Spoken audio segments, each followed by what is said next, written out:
चलिए जी, welcome in class plus two. बहुत ही मेहनत के बाद 1 साल के बाद आप लोगों को क्लास प्लस टू में आने का मौका मिला है, तो सबसे पहले मोस्ट वेलकम। अब हम कुछ बेसिक्स बातें करेंगे कि क्लास प्लस टू का पूरा सिलेबस नहीं, मेरे को सिर्फ अकाउंट्स का डिस्कशन करनी है कि कैसे हमारा सिलेबस चलेगा, कितना सिलेबस है, कितनी बुक्स हैं, क्या आपके प्री बोर्ड रहेंगे, क्या आपके बोर्ड का पैटर्न रहेगा। हितेश हितेश है ना आपका नाम? अब इधर ध्यान दो, बीच में बोलना नहीं है, ठीक है। सबसे पहले मैं आपको कुछ इंपॉर्टेंट चीज़ें बता देता हूँ जो क्लास प्लस टू की रहेंगी, चाहे वो सीबीएसई बोर्ड हो, चाहे पंजाब बोर्ड हो। चंडीगढ़ में तो खैर आईसीएसई बोर्ड के भी होते हैं, हमारे यहाँ पे नहीं है। तो mainly most most of the students हमारे पास सीबीएसई वाले रहते हैं। आपका पंजाब बोर्ड है, सब कुछ बराबर चलेगा, कोई टेंशन नहीं लेनी। पंजाब बोर्ड का पेपर सीबीएसई से भी थोड़ा ईजी आता है, और सीबीएसई बोर्ड का पेपर क्लास प्लस वन के कंपेरेटिव में 60% आता है, मतलब 40% सस्ता।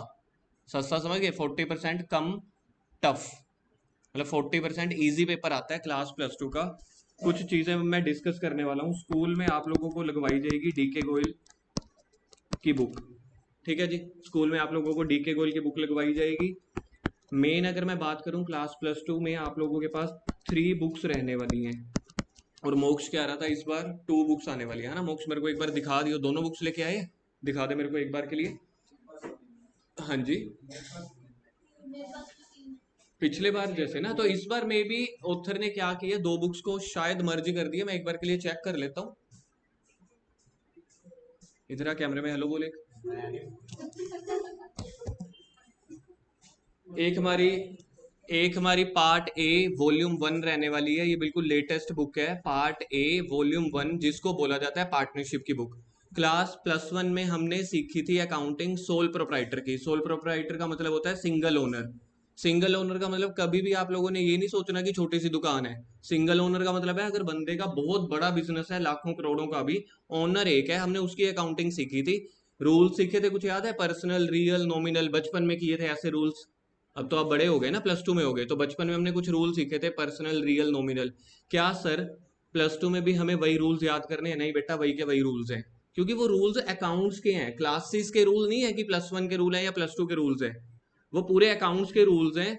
अकाउंट्स में हमने एक चैप्टर किया था, last second last chapter, financial statement, याद है? हितेश बताइए एक बार, प्लस फाइनेंशियल स्टेटमेंट में क्या चीजें बनानी पड़ती थी? चेष्टा पहले ही दिन नहीं, चेष्टा नहीं, सिमरन पहले दिन वो हेल्प नहीं करनी। हाँ, तो trading P and L account और बैलेंस शीट बनाते थे। बैलेंस शीट में क्या रिकॉर्ड होता था? Trading and P and L account में एक्सपेंसेस और इनकम्स। तो सारा पैटर्न आपका सेम रहने वाला है क्लास प्लस टू में भी। Income, expenses, balance sheet, assets, liability आने वाली है। तो पार्ट ए वॉल्यूम 1, इसको बोला जाता है पार्टनरशिप की बुक।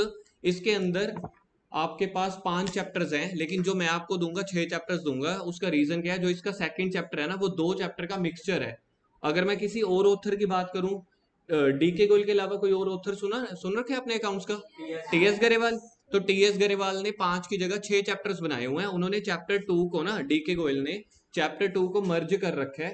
टीएस गरेवाल ने चैप्टर 2 एंड चैप्टर 3 बना के रखा होता है। तो हम 6 चैप्टर्स मान के चलते हैं, जो आपके हर साल आते थे। मैं आपको बुक्स का पैटर्न बता देता हूँ। 3 बुक्स आने वाली हैं, financial statement analysis, comparative, common cash flow.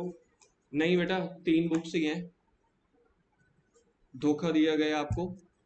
तीसरी बुक आपको मिलेगी। तो जैसे मैंने बोला था, मेरे ही सत्य वचन है। सेकंड अभी मार्केट में ये बुक आई है, जिसको हम बोलते हैं पार्ट बी। ये वॉल्यूम 1 का पार्ट ए है, ये वॉल्यूम 1 का पार्ट बी है, जिसमें फाइनेंशियल स्टेटमेंट एनालिसिस यानी कि कंपनी की बुक्स सिखाई जाती हैं। मैं आपको बता देता हूँ, 3 बुक्स हैं, इधर देखो। सबसे पहले आपको अगर ये बुक्स का आइडिया नहीं है ना, तो क्लास प्लस टू का अकाउंट्स करने का कोई फायदा नहीं है, ना ही कोई पर्पस है। सबसे पहले जब तक आपको एक लेआउट नहीं पता कि हम करने क्या वाले हैं आने वाले दिनों में। हमारी जो फर्स्ट बुक है, जिसको हम बोलते हैं वॉल्यूम 1 पार्ट ए, ये भी हो गई वॉल्यूम 1 पार्ट बी, और इसके बाद आएगी वॉल्यूम 2। मेरे को समझ नहीं आया आज तक इन्होंने ऐसा क्यों किया, volume 1 part A, volume 1 part B. सीधा बोल दो यार, वॉल्यूम 1 2 3, बात खत्म।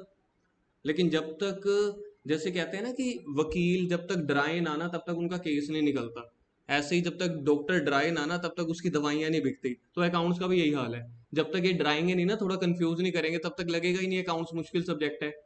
अच्छा मेरे को सच सच बताओ, अकाउंट्स मुश्किल सब्जेक्ट किस किस के लिए है?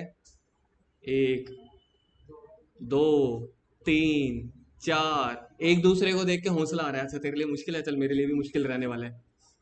प्लस टू में मैं आप लोगों के लिए इजी कर देता हूँ, क्लास प्लस टू में अकाउंट्स मुश्किल नहीं है, वास्ट रहने वाला है। ठीक है, सारी चीजें भी क्लियर करता हूँ। जो वॉल्यूम वन पार्ट ए है, इसको बोलते हैं बेटा पार्टनरशिप की बुक। पार्टनरशिप की अकाउंटिंग हमने सीखनी है, पार्टनरशिप की अकाउंटिंग हमने सीखनी है। पार्टनरशिप की अकाउंटिंग का मतलब है, क्लास प्लस वन में हमने जब सिलेबस किया था वो हम सोल प्रोप्राइटर की अकाउंटिंग सीख रहे थे कि सोल प्रोप्राइटर का बिजनेस जो है कैसे प्रॉफिट या लॉस उसका कैलकुलेट करना है। ठीक है, कैसे वो डेप्रिसिएशन लगाता है, कैसे वो सबसे पहले जो जर्नल की ट्रांजैक्शन है, जर्नल की ट्रांजैक्शन को नोट डाउन करता है। जर्नल की ट्रांजैक्शन तीन ही रूल्स में खत्म हो जाती थी, पर्सनल, रियल और नॉमिनल में। ठीक है, तो जैसे ही क्लास प्लस वन के जो रूल्स ऑफ अकाउंट्स थे वही क्लास प्लस टू में चलने वाले हैं। लेकिन यहाँ पे सोल प्रोप्राइटर की जगह, यहाँ पे सोल प्रोप्राइटर की जगह आप क्या करने वाले हो, पार्टनरशिप की अकाउंटिंग सीखने वाले हो। तो पार्टनरशिप की बुक ये रहने वाली है आपके पास, इतनी मोटी रहने वाली है। टोटल डीके गोयल की बुक में 5 चैप्टर्स होंगे, होपफुली टीएस गरेवाल की बुक में 6 चैप्टर्स होंगे। 7 है, तो उन्होंने फिर क्या कर रखा है, रिटायरमेंट और डीके गोयल की पुरानी है, दिखाइए कौन सी बुक, ये चलेगी नहीं, यानी ये फेंकनी पड़ेगी हमें ये बुक, क्योंकि ये ना ये वाली जो बुक का मॉडल है ना, ये गुलाबी वाली पिंक वाली, ये बड़ा पुराना है। इसके बाद क्वेश्चंस बहुत ऐड और लेस हो चुके हैं, कम से कम हमारे पास ये वाला मॉडल होना चाहिए। अदरवाइज तो नई बुक को तो सबसे बड़ी है, लेकिन ये वाला मॉडल कम से कम होना चाहिए, मिनिमम टू मिनिमम। फिर भी आप इसको 5 चैप्टर मानो, 6 चैप्टर मानो, 6 चैप्टर मानो, एक सीबीएसई कह रहा है पार्टनरशिप की बुक है। ठीक है, 2 चैप्टर्स ऐसे हैं, जैसे यहाँ पे मैंने आपको बताया ना चैप्टर नंबर 2 है, तो टीएस गरेवाल ने क्या कर रखा है, उसके 2 चैप्टर बना रखे हैं, डीके गोयल ने 1 बना रखा है उसका चैप्टर। उसके बाद हमारे पास रहती है वॉल्यूम 1 और वॉल्यूम 2, उसके बाद हम सीखते हैं कंपनी की बुक्स। अब आप लोग बड़े हो गए हो, तो सीबीएसई मान रहा है ये बच्चे ना 18 साल के होने वाले हो जाएंगे, क्लास खत्म होते होते, प्लस टू खत्म होते होते ना। तो अब आपको सोल प्रोप्राइटर की अकाउंटिंग भी सीखनी है, आपको सीखनी है पार्टनरशिप की। पार्टनरशिप समझते हो, जहां पे 2 या 2 से ज्यादा ओनर। आप लोग प्लस वन की बिजनेस स्टडी करके आए हो, आपको पता है मैक्सिमम पार्टनर्स कितने अलाउड है इंडिया में? 50। हुई याद है यार, क्या बात है, हैं? आज सुबह कराया अपना लैग। ठीक है, तो अगर मेरे को सिंगल ओनर नहीं करना बिजनेस, अब जैसे मेरे को बिजनेस बहुत वास्ट करना है, ठीक है, बिजनेस बड़ा करना है, ग्रो करना है, मेरे पास पैसा नहीं है, या मेरे पास उतनी एनालिटिकल स्किल्स नहीं है, या जैसे मेरे को कोई आईटी वाला बंदा चाहिए, लेकिन मेरे पास आईटी वाला दिमाग नहीं है, मेरे पास कॉमर्स वाला दिमाग है। तो किसी भी रीजन से जब 2 या 2 से ज्यादा पार्टनर्स मिलके काम करते हैं, शार्क टैंक इंडिया देखते हो, कभी देखा है वैसे? ठीक है, कभी भी देखा है, तो वहां पे अगर आप शार्क टैंक इंडिया में देखोगे ना, वहां पे कभी भी सोल प्रोप्राइटर जो है बहुत कम आते हैं। मैक्सिमम टू मैक्सिमम या तो कंपनीज इनकॉर्पोरेट करके आते हैं लोग, या पार्टनरशिप फर्म में आते हैं। उससे क्या फायदा होता है, एक तो 2 जनों की कैपिटल बट गई, 2 ओनर आ गए आधे आधे के, जरूरी नहीं है 50-50% के होंगे, 70-30 के भी हो सकते हैं। मेरे पास कॉमर्स या अकाउंट्स या फाइनेंस वाली स्किल्स हैं, उसके पास आईटी या मार्केटिंग वाली स्किल्स है। तो लोग ग्रो करना चाहते हैं थोड़ा जल्दी, उसके लिए वो क्या करते हैं, प्रोप्राइटर से जंप करके पार्टनरशिप फर्म में आ जाते हैं। ठीक है, तो हमने पार्टनरशिप की अकाउंटिंग सीखनी है। लेकिन जिसको पार्टनरशिप में भी मजा नहीं आ रहा, वो कह रहे हैं काम करते हैं, आप लोगों ने आईपीओ का नाम सुना है? IPO, initial public offer, shark tank India में बहुत बार वर्ड यूज किया जाता है, या जिसको शेयर मार्केट में थोड़ा सा भी इंटरेस्ट है ना, एक वर्ड आता है आईपीओ। सर क्या पीओ? बेटा पीना नहीं है, आईपीओ, इनिशियल पब्लिक ऑफर। इसका सिंपल मतलब होता है कि अगर मेरे को पार्टनरशिप फर्म में भी काम नहीं करना, क्योंकि पार्टनरशिप फर्म में भी हम प्राइवेट बंदे हैं, मेरे को लोगों का पैसा इकट्ठा करना है। हर्षद मेहता नाम सुने? हर्षद मेहता, वो स्टॉक एक्सचेंज वाला ब्रोकर है ना, शेयर मार्केट वाला। ये क्या करते हैं, लोगों का पैसा उठाते हैं, अपने पास आ गया, फिर उस पैसों से बिजनेस चलाते हैं। तो जहां पे लोगों का पैसा आपको इन्वॉल्व करना है, इंडिया में ऐसा भी अलाउड है। सर फिर आप आते जाते लोगों से पैसे क्यों नहीं लेते? बेटा ऐसे नहीं, कंपनी इनकॉर्पोरेट करनी पड़ेगी, गवर्नमेंट की परमिशन लेनी पड़ेगी, सैबी से लाइसेंसिंग लेनी पड़ेगी, यानी कि आपको कंपनी खोलनी पड़ेगी। 2 तरह की कंपनी होती है, एक होती है प्राइवेट कंपनी, प्राइवेट कंपनी मतलब सोल प्रोप्राइटर या पार्टनरशिप के जैसे, और एक होती है पब्लिक कंपनी। पब्लिक कंपनी जहां पे आप पब्लिक से भी पैसा ले सकते हो और कंपनी इनकॉर्पोरेट कर सकते हो। अब देखो सामने जी, जो मैंने आपको बोला था 3 बुक्स है ना, ये पार्टनरशिप वाली बुक आपकी रहने वाली है 36 मार्क्स की। तो यानी कि जो मेरी ये पार्टनरशिप वाली बुक जो मैंने आपको दिखाई है, जिसके 6-7 चैप्टर्स हैं, आप इसको 6 चैप्टर बोलो, 5 बोलो, 7 बोलो, ये पार्टनरशिप के टॉपिक्स हैं, पार्टनरशिप की बुक है। ये आपके रहने वाली है, जैसे पिछले साल थी 36 मार्क्स की, पहले ये होती थी 40 मार्क्स की, मतलब 80 में से आधी बुक क्या की होती थी, पार्टनरशिप की। हमने 4 महीने या 5 महीने लगेंगे इस बुक को। सर एक ही बुक को इतना टाइम लग जाएगा? जी हाँ, जो पहली हमारी बुक है पार्टनरशिप की, उसको 4 to 5 मंथ्स लग जाएंगे। आप अप्रोक्सीमेटली मान के चलो 5 महीने। मैं आप लोगों के साथ कोई झूठे वादे नहीं करने वाला, ना ही मैं स्कूल के जैसा सिलेबस करवाने वाला हूँ, ना मैं किसी और टीचर के जैसे। जैसे ही मेरे को तसल्ली होगी मैं आपको वैसा सिलेबस कराऊंगा, इस अकॉर्डिंग आपकी तैयारी करवाऊंगा। आपके बोर्ड की पर्सनल गारंटी मैं लूंगा। आज आप मुझसे चाहे तो कोरे कागज पे लिखवा के चले जाना, लेकिन अगर आप मेरे को ये कहोगे कि स्कूल के हाफ ईयरली या प्री बोर्ड की गारंटी दो, तो अपने हाथ खड़े हैं। आप मुझे कहोगे कि +2 के बोर्ड की गारंटी सर आप देते हो, हमारे इतने मार्क्स आएंगे, वो गारंटी मैं दूंगा। लेकिन सिर्फ आपको 2 चीजें करनी पड़ेंगी, एफर्ट्स वो वाले दिखाने पड़ेंगे, घर से होमवर्क और एफर्ट्स आपको दिखाने पड़ेंगे। तो 36 मार्क्स की आपकी ये बुक रहेगी, जिसको 4 to 5 मंथ्स का टाइम पीरियड लग जाता है। ठीक है जी, आपको समझ आ गया? उसके बाद कह रहे हैं अब आपकी पार्टनरशिप की बुक हो गई, अब आप और भी बड़े हो गए हो, +2 वाले हो गए हो, अब आपको कंपनी के अकाउंट्स बनाने भी सीखने हैं। तो वॉल्यूम 1 पार्ट बी और वॉल्यूम 2, कहने का सिंपल मतलब है बेटा, सेकंड बुक और थर्ड बुक ये कंपनी अकाउंट्स की बुक होगी, कि कोई कंपनी कैसे अपने शेयर्स मार्केट में लॉन्च करती है, कैसे कंपनी बैंक वालों से लोन लेती है। कंपनी की जो बैलेंस शीट होती है ना बेटा, वो बचपन के दिन भूल जाना अब की कंपनी की बैलेंस शीट। ओ सर बैलेंस शीट तो हमें आती है, ये देखो लाइबिलिटीज रुपीज, एसेट्स रुपीज, ना बेटा। ये वाली जो बैलेंस शीट है, ये वाली बैलेंस शीट सोल प्रोप्राइटर में रहती थी क्लास +1 में, क्लास +2 के पार्टनरशिप में भी यही वाली बैलेंस शीट रहेगी। तो इसमें बैलेंस शीट वही वाली रहेगी जो आप बचपन से सीख के आए हो। सर बचपन मतलब वही +1 से। +2 में कह रहे हैं जी अब आप बड़े हो गए हो, कंपनी का काम सीख रहे हो, कंपनी कैसे वर्किंग करती है, कंपनी कैसे प्रॉफिट कमाती है। सर हमने बहुत बार सुना है share market, company share market में अपने शेयर कैसे लॉन्च करती है, कैसे लोगों को बेचती है, गवर्नमेंट कंपनी के शेयर्स कैसे खरीदती है। कंपनी ने जो अपने P&L अकाउंट और बैलेंस शीट बनाने हैं, तो उनके फॉर्मेट्स डिफरेंट होते हैं। तो ये सारा कुछ हम कंपनीज का भी सीखेंगे। एक और चौथी ऑर्गेनाइजेशन होती है बिजनेस में, एनपीओ, एनजीओ, सुना है कभी नाम? Non profit organisation, non government organisation. Class +1 में आया था थोड़ा सा टॉपिक एनजीओ का, एनपीओ का। जैसे हमारे स्कूल है, आप मेरे को बताओ जिस स्कूल में आप पढ़ते हो, सोल प्रोप्राइटर है, पार्टनरशिप फॉर्म है, या कंपनी है। आज मतलब इस वाले टॉपिक से आपका +2 का अकाउंट शुरू हो रहा है।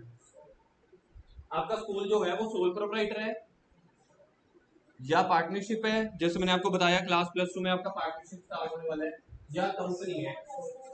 सोल है, पक्की बात है। पार्टनरशिप है, लेकिन किसके साथ है? सर पता नहीं, हम तो तुक्का मार रहे हैं। आपने हमें 3 शब्द दिए, हमने डिवाइड कर लिया बच्चों ने। आधे बच्चे सोल प्रोप्राइटर बोलेंगे, आधे बच्चे पार्टनरशिप बोलेंगे, आधे बच्चे कंपनी बोलेंगे। कोई तो सही होगा? तो कोई भी सही नहीं है, गलत है। एनजीओ, जो स्कूल हमारे बनते हैं वो ऐसे ट्रस्ट बनते हैं, ऐसा एनजीओ। मतलब स्कूल का पर्पस पता क्या होता है? एनजीओ की फुल फॉर्म होती है non for profit organisation. Books school से लेनी है, इंजेक्शन स्कूल से लगने हैं, ड्रेसेस, यूनिफॉर्म, स्टेशनरी, फलानी फलानी चीजें, असाइनमेंट सब कुछ स्कूल से लगने हैं। फिर सर इसका नाम एनपीओ क्यों पड़ा? Not for profit organisation. NPO की फुल फॉर्म होती है, ये बिजनेस की चौथी ऑर्गेनाइजेशन होती है। जो प्रॉफिट के लिए काम कर रहा है वो या तो दुकान खोल लो, अब जैसे मेरा है मोंगिया कॉमर्स अकेडमी, तो मैं सिंगल ओनर हूँ, तो मतलब मेरे पास क्या है, सोल प्रोप्राइटर। मेरे को अगर साथ में नॉन मेडिकल फील्ड ऐड करनी है, मुझे तो पढ़ाना आता नहीं, तो मेरे को कोई और टीचर हायर करने पड़ेंगे, तो हमने पार्टनरशिप कर ली, तो पार्टनरशिप बन जाएगी। हमें लोगों का पैसा इन्वॉल्व करना है। फिजिक्स वाला सुनते हैं ना, फिजिक्स वाला सुनते हैं, बायजूस सुनते हैं, तो ये भी तो देखा जाए ट्यूशन सेंटर है ना, लेकिन ऑल ओवर इंडिया लेवल पे है। ये क्या करते हैं, ये फंडिंग उठाते हैं, लोगों से पैसा उठाते हैं, लोगों से पैसा उठाते हैं, यानी कि उन्होंने अपने जो कोचिंग सेंटर है ना, एज अ कंपनी के तौर पे रजिस्टर्ड कर रखा है, ना कि पार्टनरशिप, ना कि सोल प्रोप्राइटर। और जो स्कूल्स वाले होते हैं, स्कूल्स वाले कहते हैं हम इन तीनों से बाहर हैं, हम चौथी ऑर्गेनाइजेशन में आएंगे, जिसको होते हैं एनपीओ। तो भगवान का शुक्रिया करो, पिछले साल से एनपीओ वाला चैप्टर आपके सिलेबस से हट गया।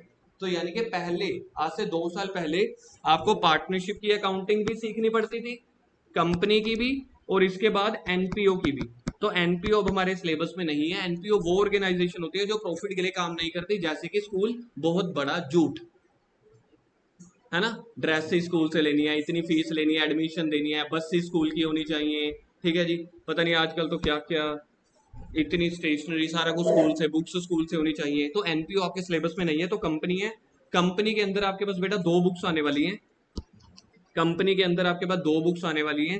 एक आएगी ये बुक, जो रहेगी आपकी 20 मार्क्स की, ये रहेगी 24 मार्क्स की। नहीं, वो ये वाली है,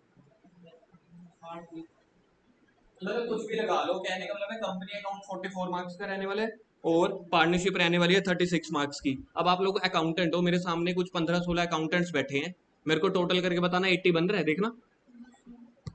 36 मार्क्स की क्या आने वाली है, पार्टनरशिप की बुक, ये आने वाली है 20 नंबर की, ये आने वाली है 24 नंबर की। कुल मिला के मैं आपको चैप्टर्स बता रहा हूँ, कुल मिला के कितने चैप्टर्स हैं पार्टनरशिप में, कुल मिला के 6 चैप्टर्स हैं, ठीक है। उसके बाद वाली बुक में आपके पास comparative, common, financial analysis, 5 chapters वो हैं, 2 चैप्टर्स ये हैं। काउंट करके बताओ जी। तो कुल मिला के 13-14 आपके पास चैप्टर रहने वाले हैं, जबकि क्लास +1 में कितने थे, 27 चैप्टर थे 80 मार्क्स से। अब रहने वाले हैं कितने, 13 या 14 चैप्टर्स 80 मार्क्स के। सर ये तो बहुत बढ़िया है बेटा, बढ़िया नहीं है। जैसे चैप्टर 1 है, चैप्टर 1 का नाम है, जैसे अब हमने शुरू करनी है, सबसे पहले फंडामेंटल, ये पार्टनरशिप की बुक शुरू करेंगे, पार्टनरशिप की बुक शुरू करेंगे।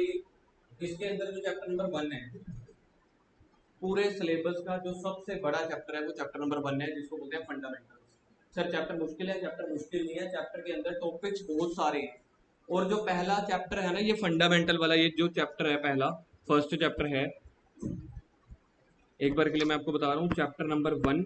और टोटल चैप्टर मैंने आपको बताया है 7 चैप्टर्स हैं। जिसको पहला चैप्टर नहीं आएगा उसको चैप्टर 2, 3, 4, 5, 6, 7 कोई समझ नहीं आएंगे। सबसे बड़ी बात इन्होंने ये की है, फर्स्ट चैप्टर के अंदर बहुत सारे फॉर्मेट और कॉन्सेप्ट्स हैं, कॉमन कॉन्सेप्ट बोलते हैं उसको। वो सारे कॉमन कॉन्सेप्ट इन्होंने चैप्टर नंबर 1 में डाल दिए। क्लास +1 में बेटा ऐसा नहीं था। क्लास +1 में क्या था, हर चैप्टर, 2-3 चैप्टर को छोड़ देना, जर्नल के बाद लेजर, लेजर के बाद ट्रायंगल, उसके बाद सारे चैप्टर इंडिपेंडेंट थे, depreciation, PRS, financial statement, rectification, सारे चैप्टर इंडिपेंडेंट थे। क्लास +2 में सबसे बड़ी दुर्घटना आप लोगों के साथ ये होने वाली है, या सबसे बड़ा जो पॉइंट रहने वाला है, कि जो चैप्टर नंबर 1 में पॉइंट्स आएंगे, सारे फॉर्मेट, सारे बेसिक्स, पूरी बुक के, ये पूरी बुक के पार्टनरशिप के सारे बेसिक्स आपके चैप्टर नंबर 1 में रहने वाले हैं। तो जो बच्चे चैप्टर 1 क्लियर नहीं कर पाएंगे, चैप्टर 2 तो समझ आ जाएगा, 3, 4, 5, 6, 7 सारे उसके ऊपर बेस्ड है। तो इसलिए मेरा फर्स्ट चैप्टर जो है वो सबसे बड़ा चैप्टर है।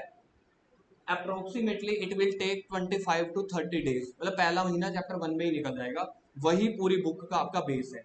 पूरी बुक में सबसे हाईएस्ट ज्यादा नंबर का आता भी किसमें से है, चैप्टर नंबर 1 में। अब मैं आपको क्लास की चीजें कुछ बता देता हूँ। सिलेबस का मैंने थोड़ा सा आपसे डिस्कस कर लिया। उसके बाद जो बाकी 2 बुक्स हैं, अगर मेरा, हितेश जी इधर देखो, अगर मेरी पार्ट 1 बुक है ना, जो पार्टनरशिप वाली बुक है, अगर इसको 5 महीने लगेंगे ना, बाकी जो 2 बुक्स हैं, फाइनेंशियल स्टेटमेंट वाली, कंपनीज वाली जिसको हम बोलते हैं, वो दोनों बुक्स को ही सिर्फ 4 महीने लगेंगे टोटल। सर एक बार फिर से, पा मैं ना पार्ट 1, 2 नहीं बोलूंगा, बुक 1, बुक 2, बुक 3। बुक 1 को अगर मेरे को 4 to 5 मंथ्स लगेंगे, बाकी जो दोनों बुक्स हैं उसको मिला के टोटल 3 से 4 महीने लगते हैं, मतलब 3-3.5 महीने में बाकी दोनों बुक्स कवर हो जाती हैं। तो जो अगली सेकंड बुक और थर्ड बुक है वो तो बहुत आसान है, 1-2 चैप्टर्स को छोड़ के। और पार्ट 1 वाली बुक जो पार्टनरशिप वाली है, ये सबसे बड़ी बुक है, सबसे ज्यादा इसी में से आएगा 36 मार्क्स का। अब मैं आपको ट्यूशन की बातें बता देता हूँ, क्या अप्रोच रहने वाली है अगले आने वाले कुछ दिनों में। क्लासेस हमारी डेली रिकॉर्ड होंगी, जो किसी दिन एब्सेंट होता है तो क्लास का बैकअप आपको मिल जाया करेगा, ठीक है। मोबाइल ऐप में आपको लेक्चर मिल जाया करेंगे, या ग्रुप में यूट्यूब का लिंक मिल जाया करेगा। क्लास +1 में हो नहीं पाया था, क्लास +2 में आपको 2 कॉपीज लेनी है। सबसे मेन चीज अब ये याद रख लेना, ठीक है जी, चाहे कोई लड़का है चाहे लड़की है, वो मतलब किसी के लिए कोई भी, मतलब कुछ वो नहीं है फ्री, या कोई गुंजाइश नहीं है। 2 बुक्स लेनी पड़ेगी, 2 कॉपीज लेनी पड़ेगी। हाँ ये आई ना कॉपी, ये दिखाओ, बहुत बढ़िया। कम से कम इतनी कॉपी होनी चाहिए ट्यूशन वाली, कम से कम, मतलब 250-300 पेजेस हो, ताकि मेरी पार्टनरशिप वाली, अब अगर आप बात करोगे ना, पहली जो बुक है पार्टनरशिप वाली में, लगभग ये 2 कॉपीज में लगभग ये 2 कॉपीज में आपकी फर्स्ट बुक कंप्लीट होगी। कुल मिला के ऐसी 5 या 4 कॉपियां भर जाएंगी। एक कॉपी आपको समझ में आ गई, एक इतनी सी मोटी कॉपी लेनी है, एक आपको कॉपी लेनी है सेकंड और साथ साथ के लिए इतनी, जो कि होनी चाहिए अप्रोक्सीमेट 150 पेजेस की। मतलब लेंथ पता लग गई इसकी। जो ये वाली कॉपी है ये सेकंड रहेगी, तो 2 कॉपीज रहने वाली। एक बार दिखा दो एक बार सही से। तो इसको आपको कल से फॉलो करना पड़ेगा। एक आपको इतनी कॉपी चाहिए, तो ट्यूशन वाली कॉपी रहेगी। मैं आपको बता देता हूँ क्या रहेगा इसका अप्रोच। देखना एक बार सामने, एक आपकी मोटी वाली कॉपी रहने वाली है, इसमें हमारे ट्यूशन के प्रैक्टिकल क्वेश्चन स्टार्ट होंगे। इसके अलावा एक कॉपी हमारे पास रहेगी नोट्स वाली। क्लास +1 के नोट्स और +2 के नोट्स में जमीन आसमान का अंतर है। जैसे जैसे एक चैप्टर होगा उसके बहुत सारे फॉर्मूलेज नहीं होते, कॉन्सेप्ट होते हैं। मैं आपको एक बार के लिए कॉपी के दर्शन करवा देता हूँ। ये किसी लड़की की कॉपी है, पिछले स्टूडेंट्स की। उन्होंने क्या किया था, ये सारे ना ये बेसिक नोट्स है। इस वाली कॉपी पे कोई भी प्रैक्टिकल क्वेश्चन आपको नहीं मिलेगा। मतलब उस स्टूडेंट ने तो क्या किया था, +1 में ही मोटी कॉपी लगा ली थी, तो हाफ उसकी कॉपी के +1 के नोट्स लिखे रह गए थे और हाफ के बाद +2 के नोट्स थे। तो हमने अब कॉपी जो लगानी है आपकी, इससे हाफ कॉपी वो चल जाएगी, जिसमें हमने सारे चैप्टर के बेसिक नोट्स लिखे हैं। स्टार्टिंग कैसे होता है, सबसे पहले मेरे को किसी भी चैप्टर के ना पहले 2-3 दिन नोट्स लिखवाने पड़ते हैं, उसके कॉन्सेप्ट उसके फॉर्मूले। जैसे मेरा बेस स्ट्रॉन्ग हो गया, उसके बाद प्रैक्टिकल क्वेश्चन स्टार्ट होंगे। तो प्रैक्टिकल क्वेश्चन हमारे चलेंगे ट्यूशन वाली कॉपी पे, जहाँ पे हम कोई नोट्स नहीं लिखेंगे। पिछली बार से इस साल में मैं थोड़ा सा चेंज कर रहा हूँ। पहले क्या होता था, एक ही कॉपी पे नोट्स और प्रैक्टिकल क्वेश्चन शुरू हो जाते थे, फिर घर से होमवर्क मिलता था, सेकंड कॉपी पे घर से करके आओ। तो बच्चे इतने महान होते थे, घर पे पूरे करते करते 2 महीने लगा देते थे।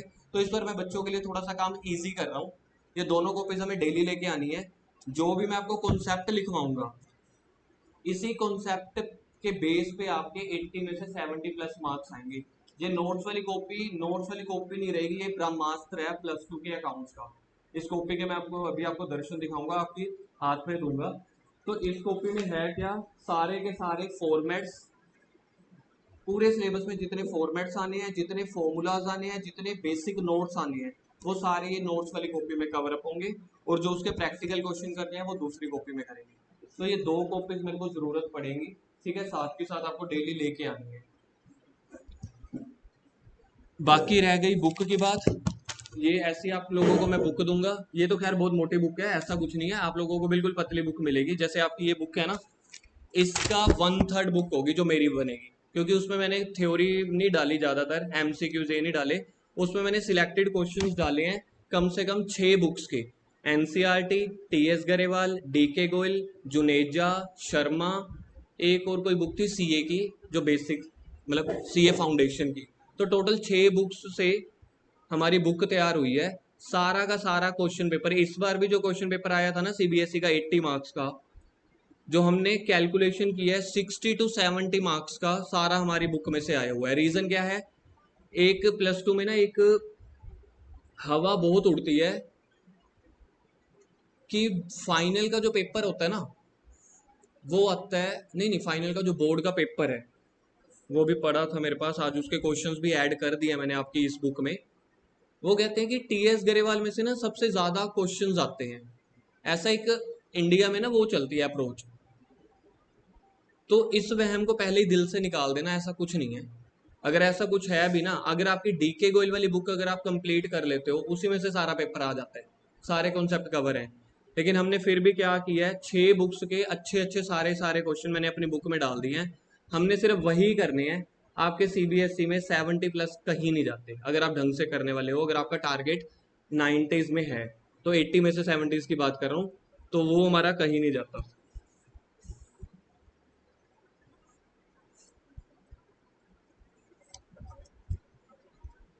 ये आपको बुक्स समझ में आ गई। 3 बुक्स हैं, तो सेकंड बुक अब आप घर पे रख देना कल से। फर्स्ट बुक आपको लेके आनी है यहाँ पे। आप लोगों में से TS की बुक किसके पास थी? आप लोगों के स्कूल में TS गरेवाल की बुक लगवाई है? कोई इशू नहीं है, आप TS गरेवाल की बुक कैरी करो, ठीक है। बाकी राजपुरा में हर जगह DK गोयल की बुक चलती है, कोई इशू नहीं है। हमारी ट्यूशन में आपको मेरी बुक्स ही मिलेंगी, उसमें TS के क्वेश्चन और DK के सारे कवर अप है। तो आपको बुक 1 डेली अब लेके आनी है, 2 कॉपीज लेके आनी है। वंदन, जो आपके पास ये कॉपी है ना, ये आपको नोट्स वाली कॉपी लगानी है। इससे ट्रिपल या डबल कॉपी अब ट्यूशन वाली आपको लगानी पड़ेगी, ठीक है? बड़ा सा रजिस्टर एक।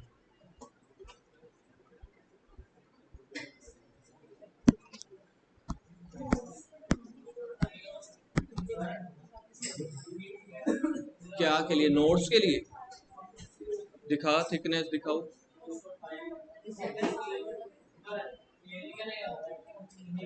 फिर भी देख लेना, बस मेरे को 2 कॉपीज चाहिए, वो आप अपने अकॉर्डिंग देख लेना, 2 रजिस्टर।